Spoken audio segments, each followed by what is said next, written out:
Hello and welcome to No Wrong Choices, the podcast that explores the career journeys of interesting and accomplished people in pursuit of great stories and actionable insights. I'm Larry Samuels, and in just a moment I'll be joined by my co-hosts Tushar Saxena and Larry Shea. But before we kick off, we have a small favor to ask. If you enjoy what we do, please take a moment to support us by following No Wrong Choices on your favorite podcast platform, such as Spotify, Apple Podcasts, or YouTube. We also ask that you connect with us on LinkedIn, Facebook, Instagram, Threads, and X, or by visiting our website at nowrongchoices.com. On our site, you can sign up for our subscriber list or explore our blog, which digs into each one of the episodes that we're putting forward. Your support helps us keep bringing these great stories to light. Now let's get started. This episode features the theoretical cosmologist Paul M. Sutter. Larry Shea is the person who brought Paul to us. Can you please tell us what that means? I can't at all, and I'm going to make sure that Paul tells us exactly what it means. Look, we've been trying to get somebody on the show for a long time who's like this, right? Whether that be an astronaut or a theoretical cosmologist, whatever the case may be. I'm fascinated with the universe. I'm fascinated with the way the universe works, the physics of it. And funny enough, you know, we reached out to do this booking, and we're thrilled when he came back and said he would do it. And the day I got confirmation of the booking, I'm watching one of my favorite programs called How the Universe Works. And who pops on my screen but Paul M. Sutter giving his opinion about, you know, dark matter. It was meant to be. Dark matter and space and time. And yeah, so this guy is going to be super cool. We're going to have a really good time.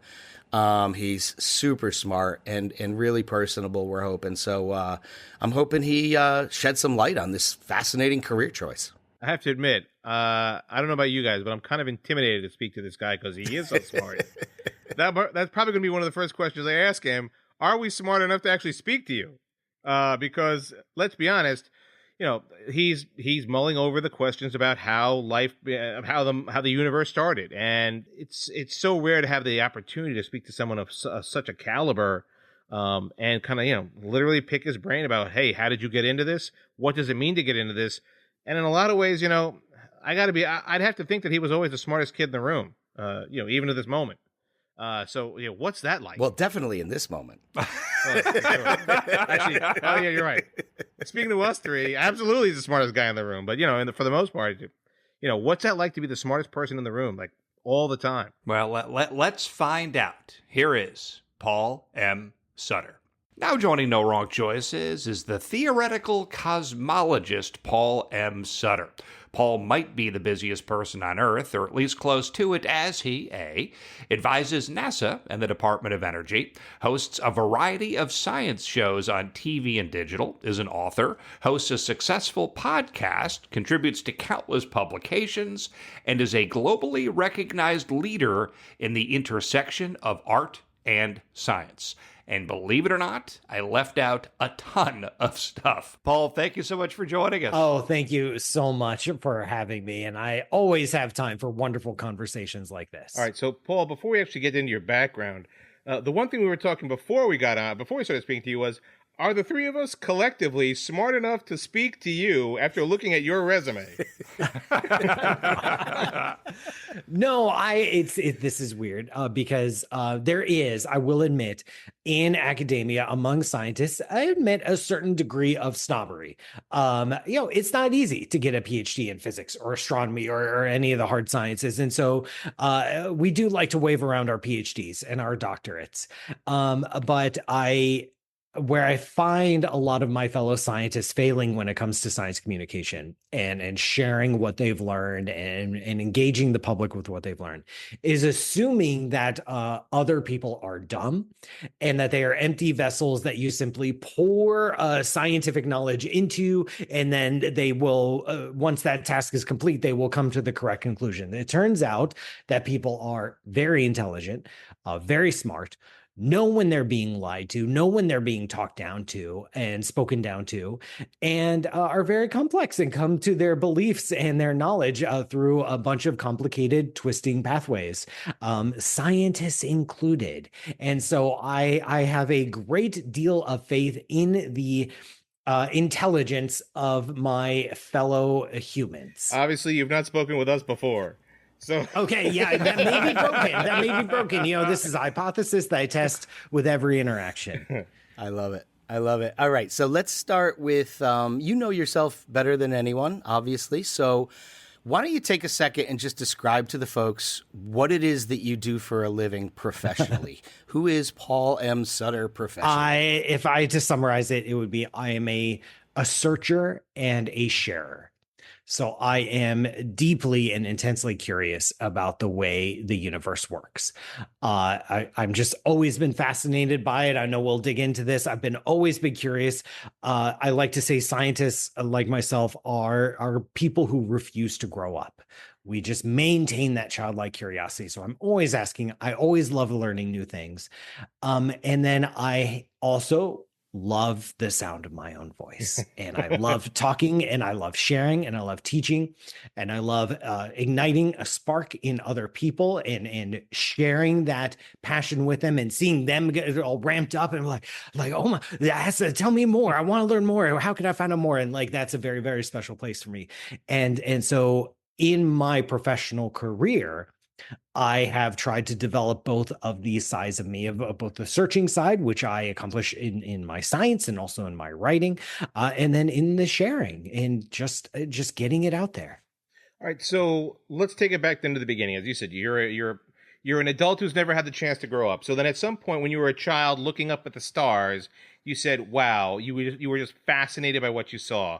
So what was that moment like? And at that time, and how old were you? And at that moment, did you say to yourself, this is kind of what I want to spend the rest of my life doing? Even as a young child. Yeah. As a young child, there was no point like that. There was no moment. I was a super nerd growing up. And what I remember about my childhood is I would read nonstop. I was devouring any book I could get my hands on. Like I was reading nonstop science fiction novels, but then I was also reading any book about science, any nonfiction book about history, about astronomy, about paleontology, about genetics. Like I just remember books being this source for me, where I would go to school, I would learn, and I would take the tests, and I would just want to know more. I just always wanted to expand a topic just a little bit more. I just always wanted to dig in a little bit deeper, and books were my avenue for that. But growing up, I was fascinated by the night sky, but I was also fascinated by like dinosaurs and optics and chemical reactions and like stuff, all of it. Yeah. The usual kid stuff, and throughout my childhood, though, I grew up in rural Ohio, a town called Lancaster, Ohio, southeast of Columbus. Well, first I lived in Cleveland. Then when I was like 8 years old, we moved to central Ohio.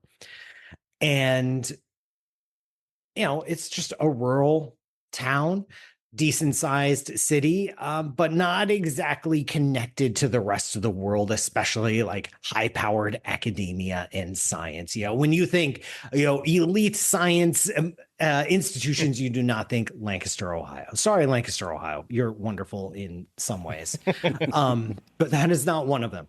And so I never, growing up all the way through my teenage years, made the connection that I could be a scientist. I just had this curiosity. I loved reading. I loved learning. I loved putting together new thoughts and having new thoughts wash over me. But I never thought that I could be a creator of new knowledge, that I could be one of those people. I always assumed that scientists were just other people, smarter people, more capable, just different people.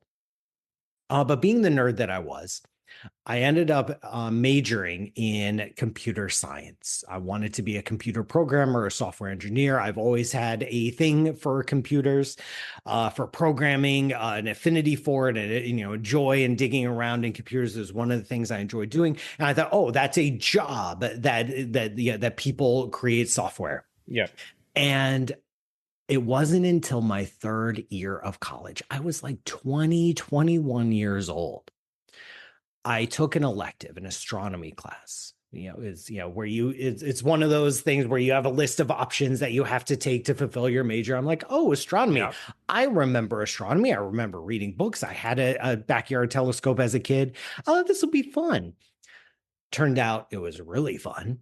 And I was really enjoying myself in the class. I was talking to the professor. I remember this. I was at the time I was at California Polytechnic State University. That does mean I got as far away from Ohio as I possibly could. At the moment I turned 18, I was gone. And I was taking this class, and I actually entered Cal Poly as a computer science major. It's a very well-renowned computer science university. They have a wonderful department program there. But then I just took this astronomy class with, I remember his name, Professor John Poling. And I was like 2-3 weeks in.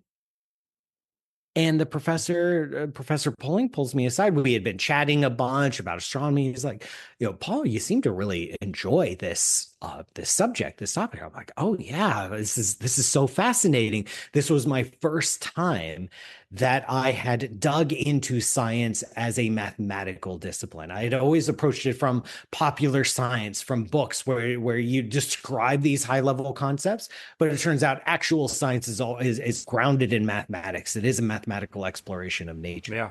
And this astronomy course was my first exposure to that. Like, oh, you're not just describing stuff in the universe. You're not just thinking about it. You're taking these and boiling it down to its mathematical essence, and then you're using that to make predictions and understand things at a deeper level. And so this was mind-blowing to me. And Professor Poling says, well, we have a physics major here at Cal Poly. You can just switch majors if you want. This is your third year at school, though? Third year of college. Wow. And third of 7? Yeah, third of 5. I finished in 5. I actually, you were on the 5-year plan. Gotcha. About how you're laying things out. And I went back and started thinking about it, put it in the back of my mind, and then there's a midterm coming up. You start focusing on other stuff. A week later, I wake up one morning and just my brain explodes. And in that instant, I became a scientist. And I went to the admissions office, or whatever office is in charge of that. I dropped 2 of my classes. I added a physics class, and I switched majors to physics, and I never looked back. I had no plan. I had no idea what I was going to do with it. I had no long-term career trajectory. I didn't dream of being a professor or a science communicator. I just wanted to learn more about physics. The very next semester, I regretted it partially because I had to start taking some very, very difficult physics classes, the kinds of physics classes that only the physics majors take, in the kind of classes designed to make you cry, designed to make you regret and like filter you out and weed you out. Like, no, this is serious business. Not serious like doctor or like lawyer or government serious, but like serious physics. So we're going to weed you out. Physics boot camp, essentially, right? Physics boot camp. It felt like that. But I got over that. The tears came and went, moved on, and then I just found more and more joy doing this, and then it blossomed into my career. What are some of the, like, when I think about physics and I think about science and the type of work you do, your whole world sort of changes when you begin to understand some of those things. What were some of the early shocking revelations for you as you dug into physics and dug into science? One of the first things I remember was from undergrad at Cal Poly was being introduced to quantum mechanics. And quantum mechanics is fun and spooky and weird, and it's great to talk about. but then having a mathematical treatment of quantum mechanics where you start to play around with some of these fundamental equations. You're like, oh, and then it was just like this evolving step. Like the more I got into the mathematics, the more things like seemed very, very cool and powerful. Like I remember I took taking a class, an introduction to general relativity, and we get homework problems like how long does it take for two black holes to spiral together, or if you were to pass through the event horizon of a black hole, calculate how long it takes for you to hit the singularity. Very common questions. I got those all the time. Yeah, I know. This was before the Weeder class. Right. This was before that. This is for the everybody, the gen ed class. And I remember just feeling like, those montages in superhero movies or animes where like, they're like working out or they're getting new weapons or like they're getting new tools. I felt like I was getting armed with new tools to approach the world. Like, wow, I don't just talk about black holes. I'm able to calculate and make predictions about black holes. I'm able to make predictions about quantum mechanics. I'm able to say what's going to happen in this scenario, and just that unfolding of a deeper understanding of the way that nature works, where I can go out and enjoy a beautiful sunset. And then also I can go back and I can calculate the diffraction and refraction of the light rays at different wavelengths and understand why the sunset has different colors. And that allows me to appreciate the sunset at an even deeper level, and just the magic that we're even able to grapple with these kinds of concepts. And then it culminated, this like train of thought culminated in graduate school, where I remember taking my first cosmology course with Dr. Brian Fields. And this was at the University of Illinois at Urbana-Champaign. And I remember taking that class.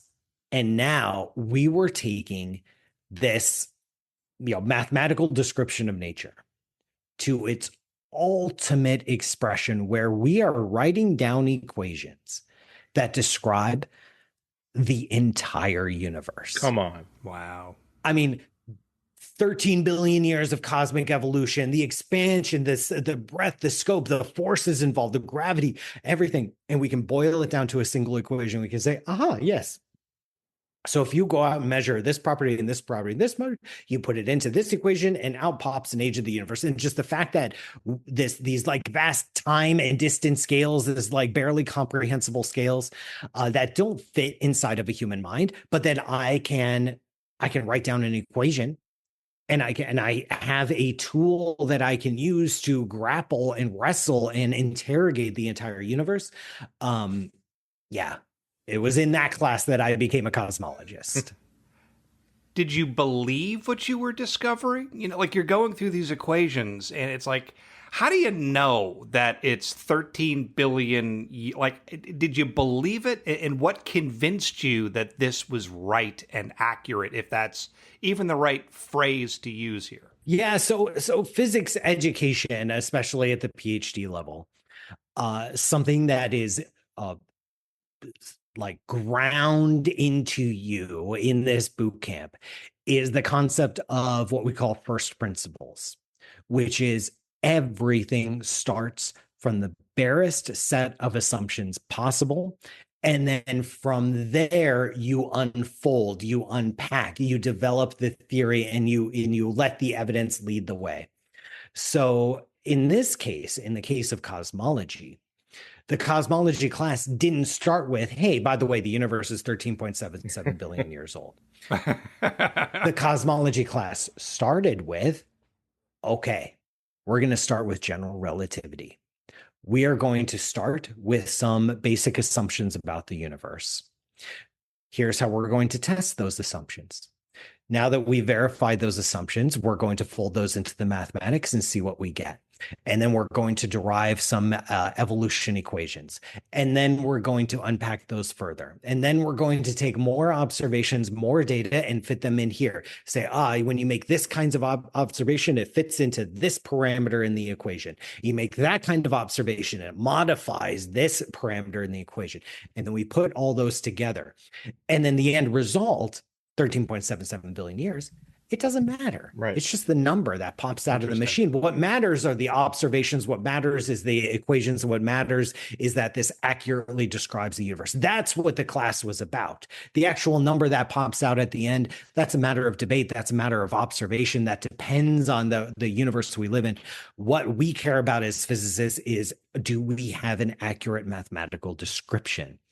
And so, because everything starts from first principles, I remember exam after exam after exam, they would ask you a question, and you don't get to start with the end. It says begin with first principles, where you have to start from the very beginning and re-derive everything, and then be able to present your answer. And that is what matters. And so so in that sense, I do believe that the equations that we have developed to describe the history of the universe seem to be relatively accurate, because they seem to be doing a good job of describing the actual universe that we observe.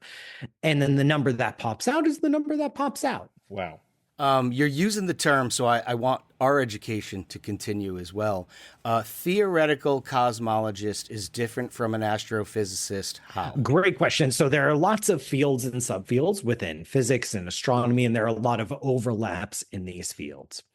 So a traditional astronomer is someone who is highly focused on instrumentation, on how do I build a good telescope? How do I gather high quality data? How do I make sure that what I'm producing and the images and the data and the spectra and all the stuff that I'm creating, how do I assure that I understand the uncertainties in it, the noise in it? How do I build a better telescope? That's like a classical astronomer.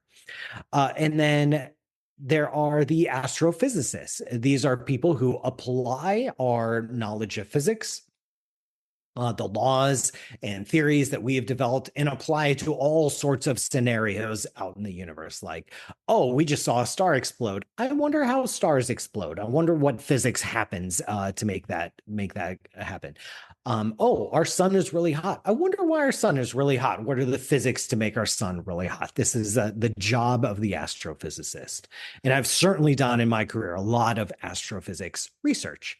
And then a cosmologist is a very broad term that describes someone who tries to understand the universe as a single physical object. So we are less concerned with the individual galaxies and stars that appear in the universe. We're more concerned with the overall evolution and history of the universe. What was the universe like in its earliest moments? How is it? Why is it so big? Why does it have the size that it does? And within cosmology, again, there is this two sides, an observational side and a theory side. There are people who are more aligned with traditional astronomy, who are trying to build massive surveys or maps of our universe, trying to get data of very old light that is filtering through the cosmos. And I've certainly participated in surveys like that. And then there is the more theoretical side, which is trying to develop theories of how the universe has evolved and what the universe is made of. And especially where I like to fit in is trying to match up those theories to observation. So how do we test these ideas? How do we find new ways to validate when you come up with a new idea, like, ooh, I think the universe does this, or I think there's this component in the universe, or I think this happened. How do we match that with the observations that we do have, the data that we do have? How do we pick winners and losers in this kind of game? And that's where I like to fit in as a theorist, of generating ideas about the universe and then going to the observational data and finding interesting ways to test those and validate those. All right, so we were going to ask you a question. It's a question we kind of ask all of our guests, essentially, like, were you a good student in school? Now, the obvious portion here is that, yes, you were a good student in school. But before you even got to college, were you a student who challenged your teachers in that sense? Were you that kind of a student that was such a voracious learner and wanted to know so much that in many ways your own teachers probably couldn't keep up with you in your want to learn? That is certainly true, and I don't want to brag about myself. I was not the top GPA in my class. I was not valedictorian. I didn't have the highest scores. I was an A student. Like in almost every single class, I would end up getting an A. What was your worst class, by But the way? uh, We thought it was gym. We thought it was gym. I was pretty terrible in PE. I'll give you that. But I can't remember in high school what my worst class is, but I do remember in college, my worst class was chemistry. I got a C in chemistry, and I'm sorry, chemists, you do wonderful work, and you're a fantastic scientist. I could not care about college level chemistry. My late father was a chemist. Okay, my respects. Your late My late father was a wonderful, chemist. Yeah. noble, and honorable profession amongst humanity. But I got a C in that class, and so what I do remember from high school is, being bored a lot, and I would absorb the information. I would listen to lectures. Usually, I would get all my homework done on a Monday night. At the beginning of the week, I would look ahead in all my classes, see all the homework I had to do. I would read ahead, in the math book, in the world civilization book, et cetera, et cetera. I would read ahead, do all of it, get it all done on Monday night, and then spend the rest of the week playing video games. I was not very strongly motivated, and I was not very challenged in high school. I did have some teachers who did recognize oh, I think there's something about this kid. And they would give me extra stuff to read, extra stuff to engage with, especially my computer science teacher, which is one of the reasons I picked computer science as a college major. He was able to create some extra, this was Mr. Winstead in high school. He gave me extra projects to do, extra things to do, let me explore on my own. So he was able to accelerate me in that sense. But a lot of the other teachers, they don't have a lot of flexibility because they're teaching to the entire class. They're trying to meet certain state mandated standards. And so I ended up just being bored a lot. I didn't misbehave. I would just kind of sit in the back corner, read the book, do the assignment, stare out the window, get my homework done as quickly as possible, play video games. Test time rolls around. I would over prepare for every test because I'd always be nervous. I was a terrible test taker. And then get the test, race through it as quickly as possible. I would almost always be the first one done with a test. And by like half the time of the next person. But not necessarily, other people would get higher scores on those tests than me, but I would just simply know I knew what I knew, and I knew what I didn't know. And so I just go through the test. And I'm like, okay, I know that answer. Okay, right, I know that answer. I don't know that one. Okay, skip that. Know that one, and I would just be done. And I wouldn't bother going back to okay, who was it? Oh, who was at the Battle of Agincourt? Who was it? I wouldn't bother. Because if I didn't know, I didn't know. And so I just turn my test in right away and get an A- or so and be fine with it. And it wasn't really until college, that difficult physics classes, in that I started to feel truly challenged and actually have to stretch beyond my limits and actually sweat it out and actually have to work with other students to figure out the right answer. And then grad school happened, and it was the bag of hammers just came down, and I was crushed into oblivion. So how did you focus all this stuff? You're pushing yourself in physics, you're exploring, you're dreaming, you're discovering. The world is flipping upside down as you knew it before. How did you start to focus all this stuff on a next step, on a path, on a journey? That's the thing. Looking back, I had an incredible lack of vision, which actually I think served me very well. Because now looking back, especially as an undergraduate, I didn't know what I wanted to do with a degree in physics. Lots of people go into industry. A lot of people go into graduate school. Some get a master's, some get a PhD. There's 100 PhD institutions in the United States alone. You don't know what you're going to do with that. Right. And I had no idea. And then finally, junior year comes around, or fourth year, fifth year, getting close to graduation, I'm like, oh, I wonder what I should do. And I had done some research. I had an advisor in undergrad, Dr. Sanefumi Tanaka. And with him, I wrote my first research paper, published my first research paper, and I actually enjoyed this process of discovering new things. I like really, really enjoyed opportunities to do research, undergraduate research. I had an internship at University of Rochester for a summer. I was able to do research with faculty at Cal Poly. I was really starting to enjoy this process of discovering and learning and creating new knowledge. So I'm like, okay, I think I should apply to graduate school. What am I going to do with a PhD in physics? I don't know. I'll figure that out later. But then I get into graduate school, start working on a PhD. And then it was in that time, within the first 2 or 3 years, that I did start to focus, and this was to my detriment, I know I am going to have a research-based career. I am going to be a research scientist at a top flight university. I'm going to have graduate students and postdocs working for me. I'm going to teach. This is what I want to do. And the good thing about that is it did give me focus and it did give me drive, and I did know what the next steps would be. Like, if you want to follow the academic path, here are the steps you take. Here's what you do. So it did help to focus that. The downside is that we drastically overproduce PhDs in physics and astronomy. Really? We produce about 10 PhDs for every one open faculty position. Wow. And that includes pure teaching positions, not even research-based positions. So that wasn't exactly on the brochure,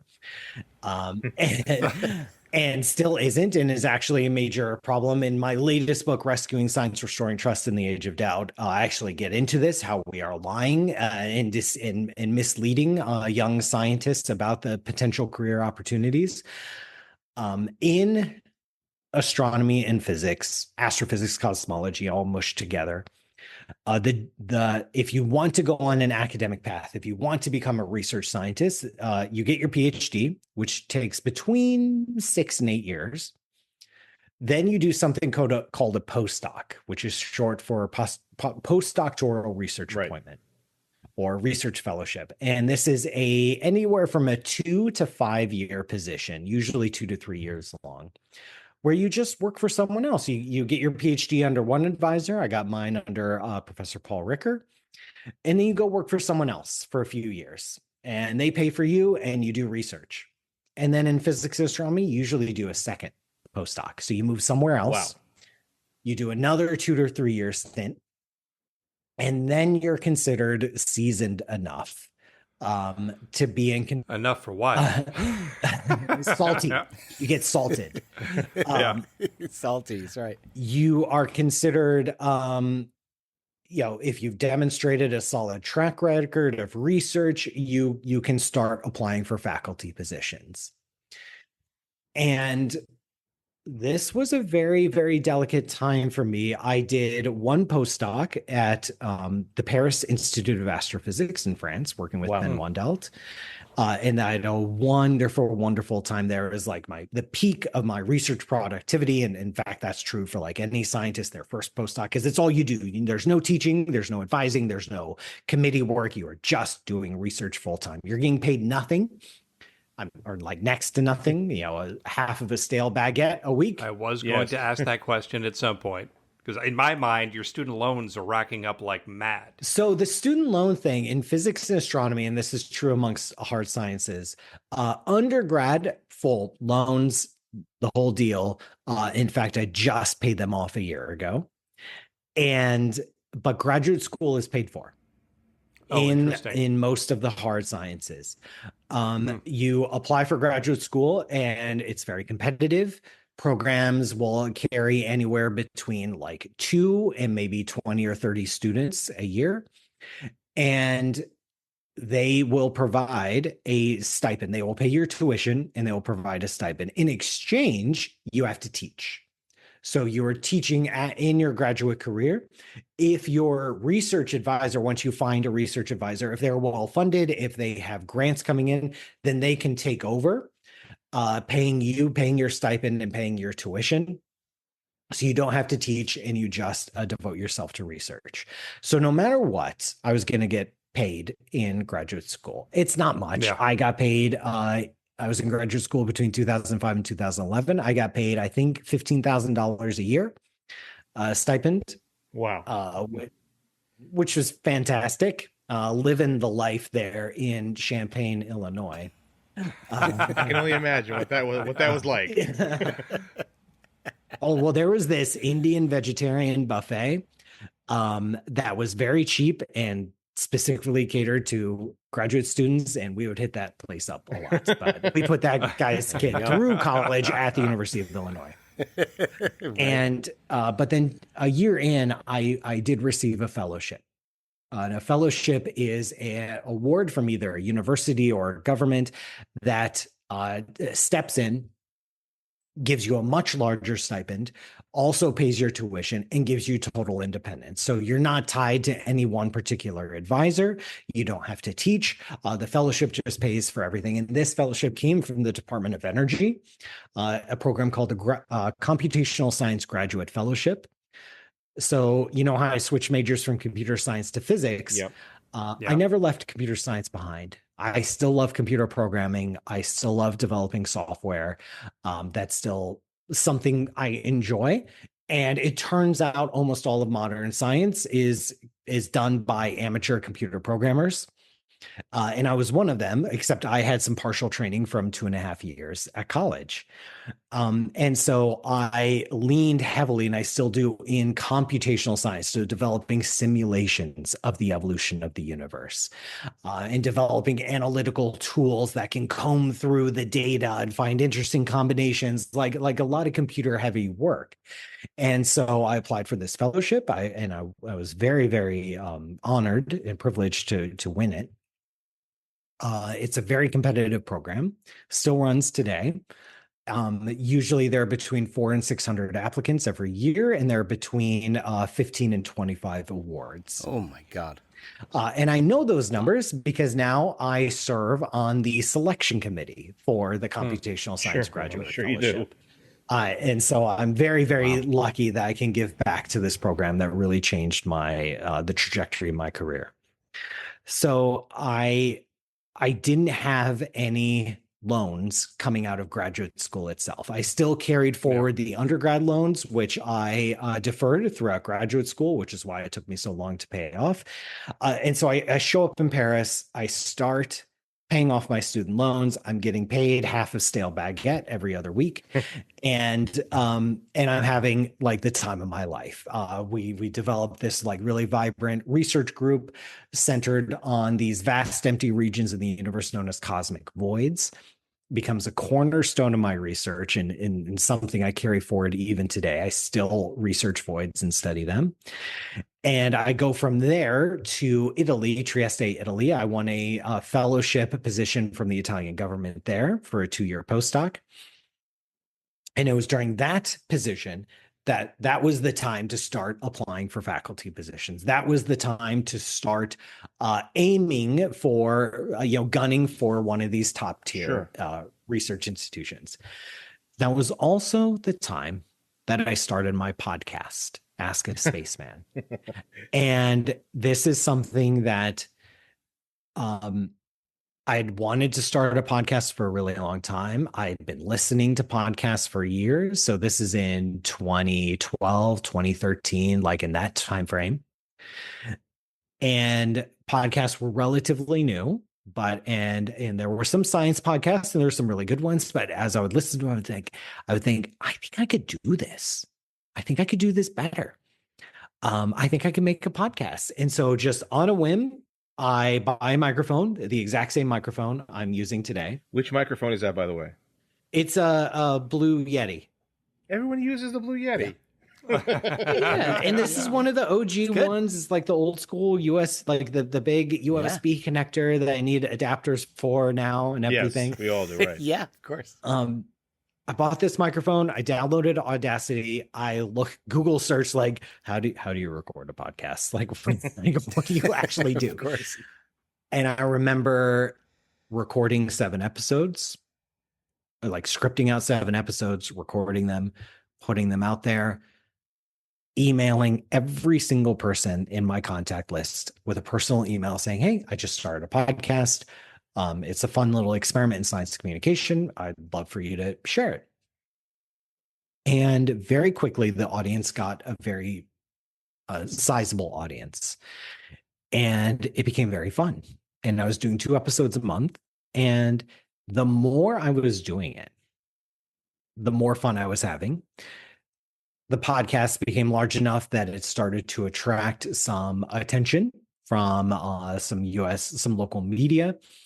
At the time, even though I was based in Italy, my ex-wife, my wife at the time, lived in Columbus, Ohio. And so I was going back and forth a lot. And so I was very tied to the Ohio State University. They gave me like a guest appointment there so I could have a desk when I float back and forth. Started to get the attention of Columbus-based media, started appearing on like Good Day Columbus at 7:30 a.m. and like let's talk about the latest discovery in astronomy, and started doing radio interviews, started writing a little for space.com. Just like I started to grow more media contacts.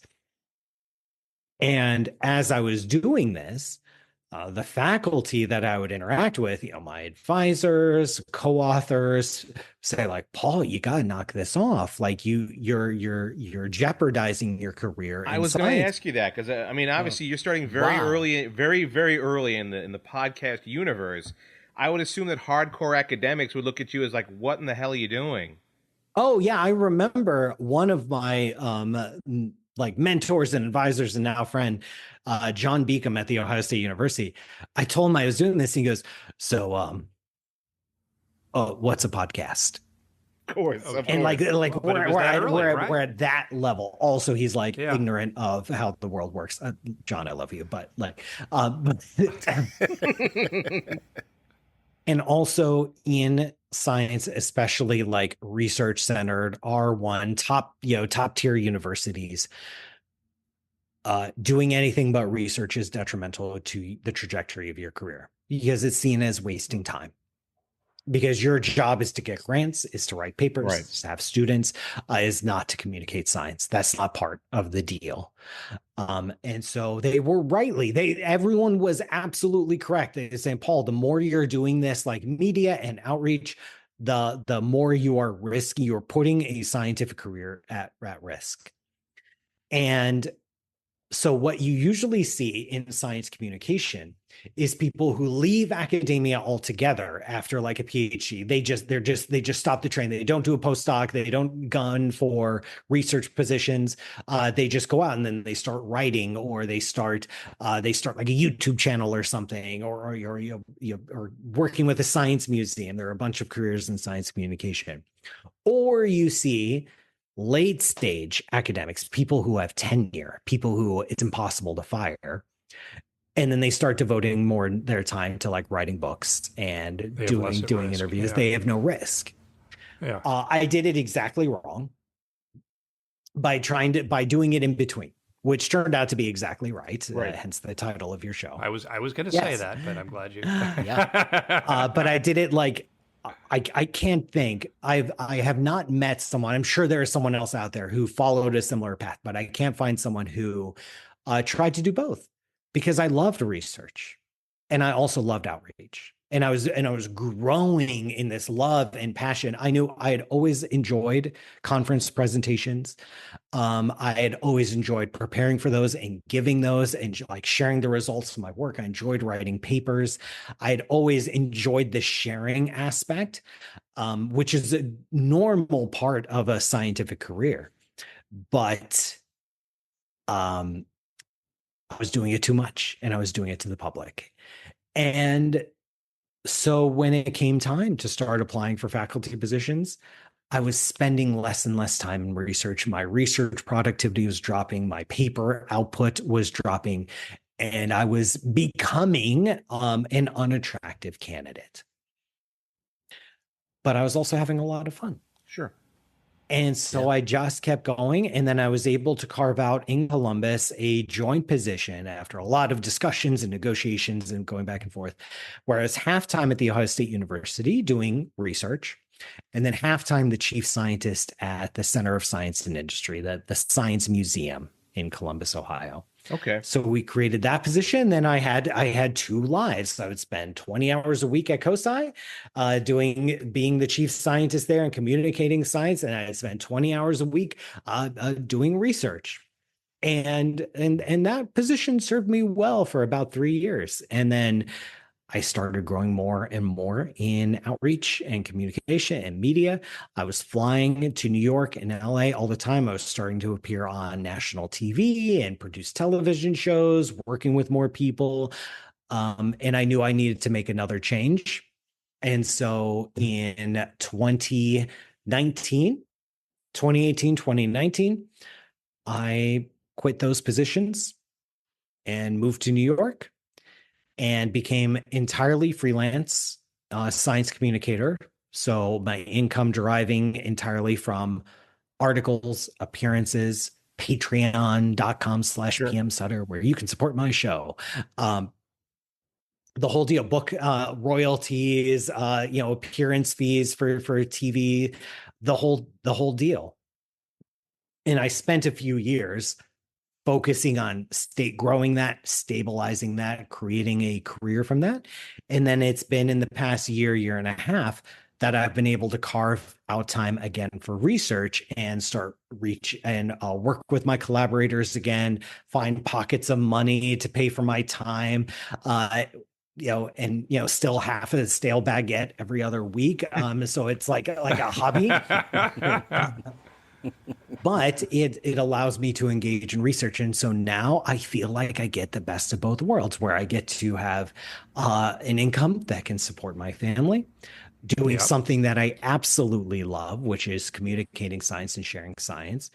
And I get to continue my own lines of research in terms that are dictated by me, not dictated by a grant deadline or a university provost, breathing down my neck.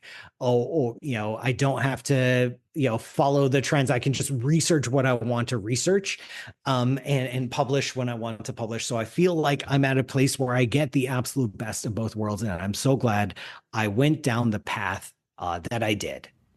As you laid all that out, I couldn't help but think about the hypocrisy of the people who are telling you not to do this. I think about zoos, for example. Some people are against zoos. However, if you want to succeed in conservation, people need to understand the animals and appreciate them, et cetera, et cetera. And the zoos help tell that story. So I think about you in your set of circumstances. You're bringing science and you're bringing all of these great ideas to the forefront for people to engage with and discover and to learn, which I would think behind the scenes would drive revenue and projects and a foundation for a lot of these people who are telling you not to do this to work and to survive and to thrive. Am I wrong? Yeah, that makes so much sense, doesn't it? It's academia. And the ultimate, you're absolutely right. It is hypocritical. And I do take my fellow scientists to task. I do visits to departments surrounding my latest book. And I talk to fellow scientists and I say, you got to get out there. We have to support science outreach communication or we are going to die on the vine. But the ultimate irony is, like I said, we overproduce PhDs. Right. By a factor of 10 to 1. So all these faculty that were telling me, like, you're jeopardizing your career in research. There was no career in research. There are no jobs anyway. What was I putting at risk? The less than 10% chance of landing a research job? Like, that's what I was putting at risk. But they didn't, but these numbers aren't discussed. These numbers aren't distributed. No one really knows. Everyone pretends that, as long as you publish more, as long as you're the best, then you're guaranteed to get a job somewhere. But that's not how the real world works. All these faculty are very well-meaning, Absolutely. They were trying to look out for me. They really did care for me, but they had a very like myopic, limited view of what a PhD in physics can mean and what a successful, thriving career can mean. All right, so just to kind of stick on that topic for a moment. So you have now obviously proven to a point that your path has proven successful. You know, you are obviously very successful as a podcaster, prolific writer. You've obviously made your way as a consultant on a number of different projects for shows, for things of that nature. Do you think your model now has obviously, you know, stodgy older academics are going to be the same way, like as you said? Yeah. We don't have to they're worry always going to be that. about, hey, you know, I can once I get tenure, then I don't have to worry about anything. But for those who are trying maybe to get into or want to continue to maintain their standing within academia early in their careers, is it smarter now to try and be more versatile, so to speak, where you should try and build more of a I hate to say it, but a social media following so people know who you are? Is it better to advertise yourself, I guess is what I'm trying to say. Yeah, so definitely we need to take a different approach to graduate education as a whole. And what I argue in my book is that because so few of our PhD graduate students end up in a research career, we can't pretend that graduate school is a training ground for a research career, because only 1 out of 10 of those students are actually going to do the thing that we are pretending to train them to do. Sure. So yes, please, like we need to continue graduate education. We need to have the same classes, that we need to do some independent research. You know, we need to write a dissertation, like all that can stay the same, because that is the bones of how you can call yourself a doctor, PhD in physics. But we also need to add on to that, like actual real world job training, like how to write a resume. To this day, I do not know how to write a resume. Because I've never had to apply for a normal job. Right. I have a CV, a curriculum vitae, the academic version of a resume, and I know how to knock one of those out of the park, and I know how to write a research statement, and I know how to like pitch a book idea. I do not know how to write a resume. If you ask me, like, Paul, do you have tips for writing an effective resume? I'm gonna have to look it up. Graduate students, a doctor of physics should be able to write a resume. They should be able to move smoothly through LinkedIn and develop contacts. They should be able to work with industry people outside of academia, because that's where they're going to land. 90% of them are going to land outside of academia. So it behooves us, it obligates us as a community to prepare them as much as possible. Right. What are you most proud of in your work? All the work you've done. I mean, it's vast.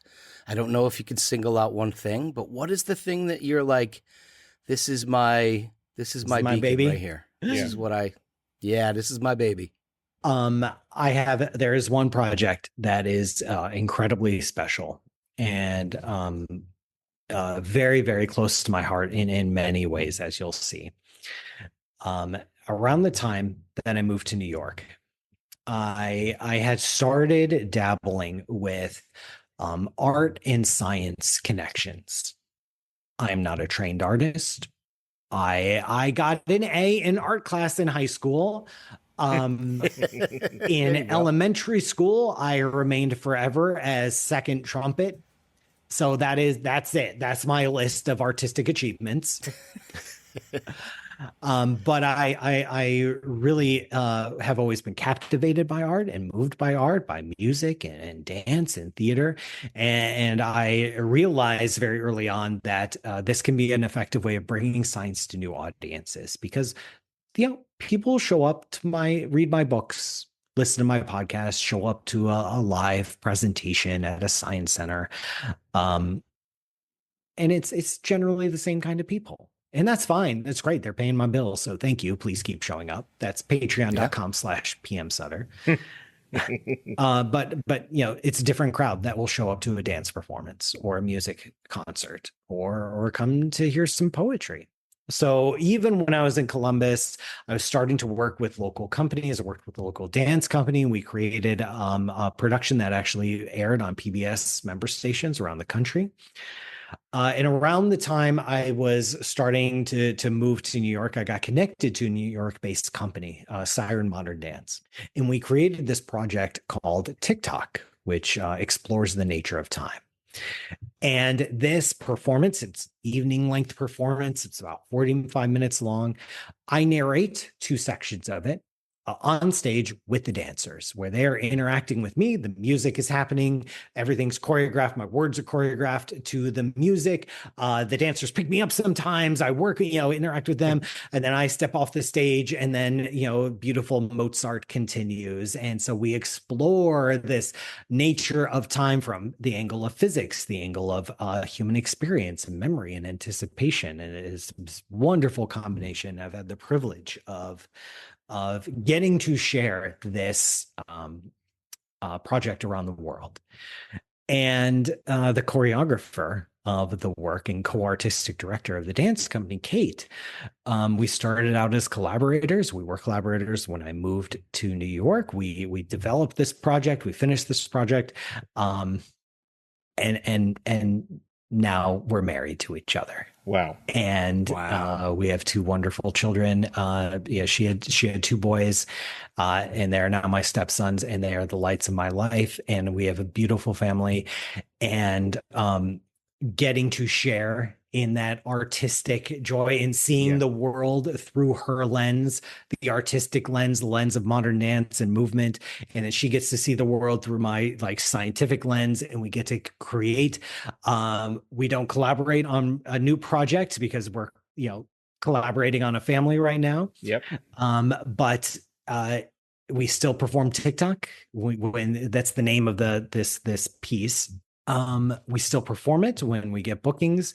We'll create a new project together someday, but it just opened up my world in not just to new audiences, but to new ways of seeing and appreciating the world. And it goes back to my childhood of just being hungry and wanting to learn more and wanting to look at things in a different way and wanting to poke and dig a little bit deeper. And I feel like I've saturated my abilities as a scientist. I have all the scientific tools at my disposal for investigating nature that way. And now I have a whole new set of tools.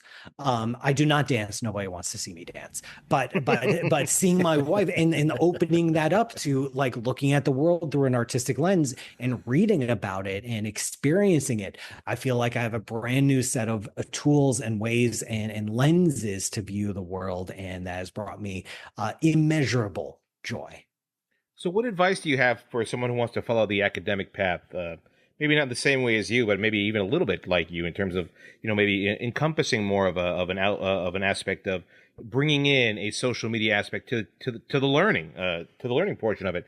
Is there one piece of advice or two pieces of advice you would have for someone who wants to go down that path? If you want to go down the academic path, I think it's best to do this. It's funny you say this because I was at an event at the Frost Museum in Miami last night. They invited me to be the keynote speaker for a fundraising gala. And they invited some the physics department and astronomy department for the University of Miami. And they got a table there. And then they introduced me to some of their graduate students. And I'm standing in front of these wonderfully intelligent young people. And they're saying, it's so, Dr. Sutter, do you have any advice for them? I'm like, okay. The bad news is there are no jobs. Sure. Yeah. And I think it's important, if you're going to go down that path, you have to go down that path where your eyes wide open and with your expectations probably properly calibrated, and best if you just release all expectations. Because now that you know that there likely is not going to be an academic path for you, just simple odds, not because of your lack of skills or intelligence or cunning or wit or grit or any of the qualities we aspire to as a scientist, just simple dumb luck. There just aren't enough chairs. That means that it empowers you to craft your own career.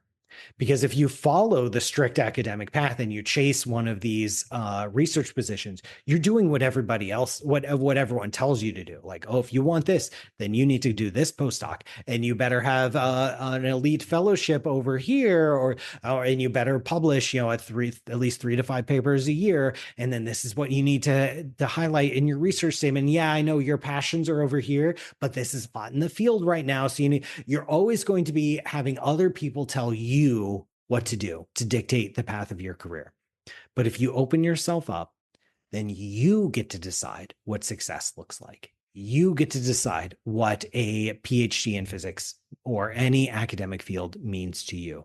You become the author of your own destiny, not to somebody else. And so I hope I was able to inspire those young students last night. There's no jobs out for them. Absolutely inspiring. So there are no jobs. There are no jobs, but that means you get to define success. That's right. Sure. It is in your hands and nobody else's. Last one from us, and we can't thank you enough for your time. This has been amazing. What do you hope your legacy will be? Have you thought about it? No. I honestly, I haven't thought about my legacy. I'm focused on what I am doing. I assume that nobody listens to me or downloads my podcast, even though, the statistics say otherwise, the book sales say otherwise. So I know my impact on the world is larger than I assume, because I'm so focused in the next project, the next thing. So I know I'm having an influence on the world. And what I care more about are those small scale interactions, like what I had last night, or this conversation, or the legacy of my stepsons, and then their kids, and just being an influence in the world where I see the universe as beautiful and complex and mysterious and knowable. And that is worth exploring, and that is worth sharing.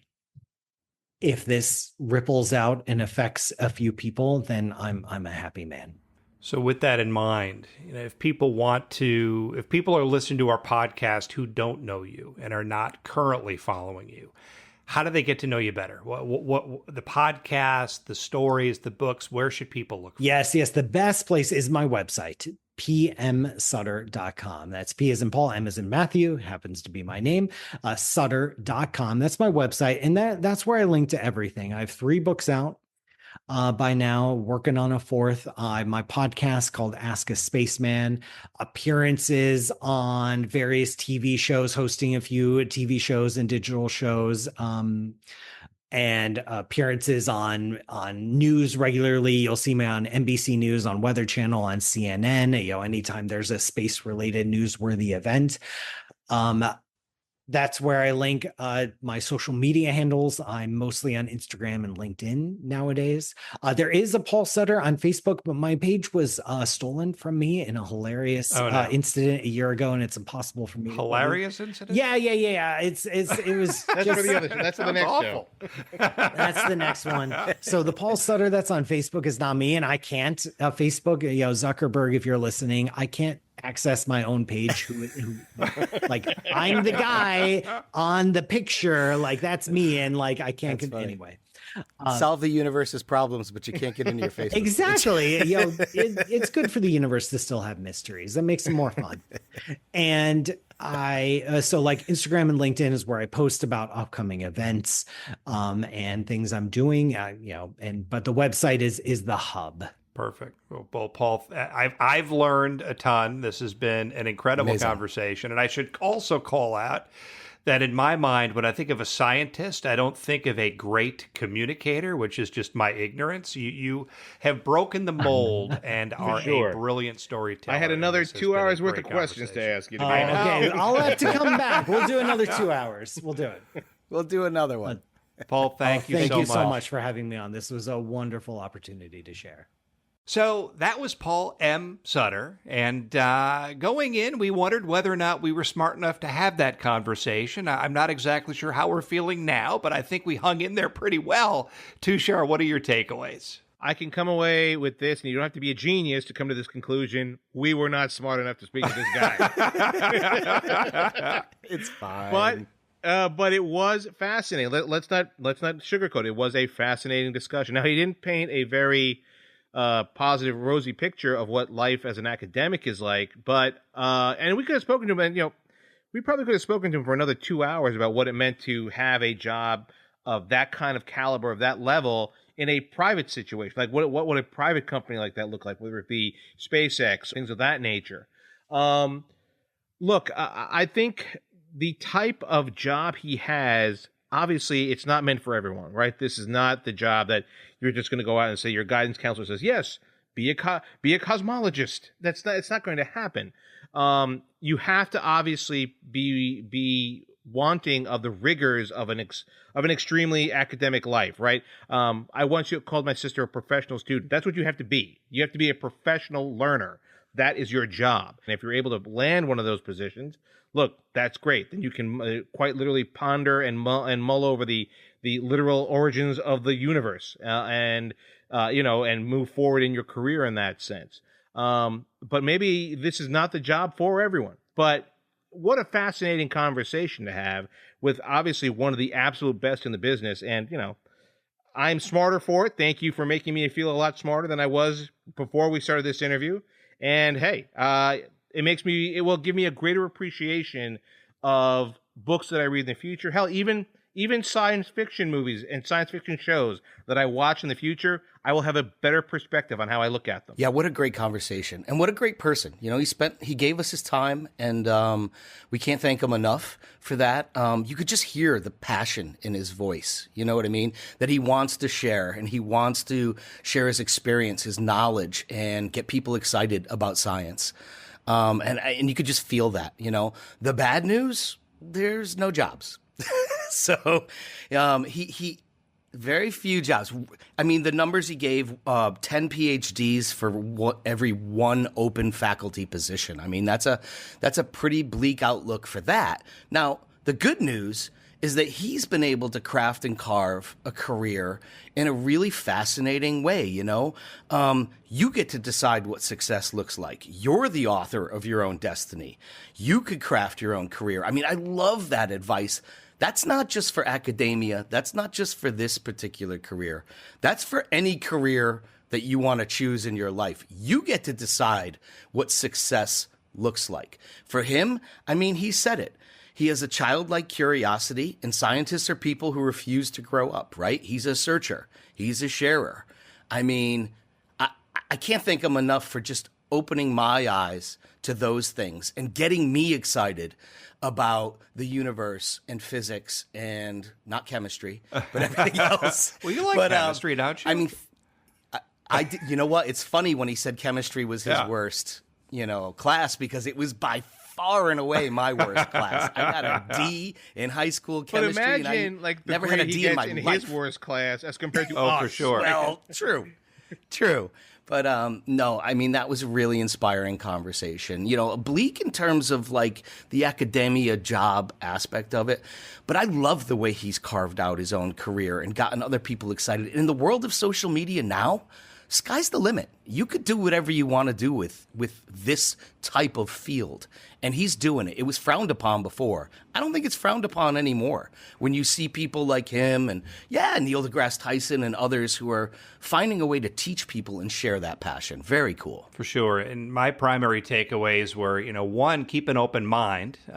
He was a coder and he went to college and he discovered all these different things that he found compelling and followed that path forward. So he was very malleable and open to consider new ideas and try stuff. He came out and he said, I think there's a need here for a podcast. Ask the Spaceman. And he just put it up there to see what would happen. And sure enough, things took off and he found a niche that has turned out to be incredibly important and incredibly, meaningful to both he and his family. So keep an open mind, try stuff, put yourself out there, and you never know what can happen. So, with that, Paul Sutter, thank you so much for joining us. Everybody out there, make sure you check out his podcast, Ask the Spaceman, and visit his website at pmsutter.com.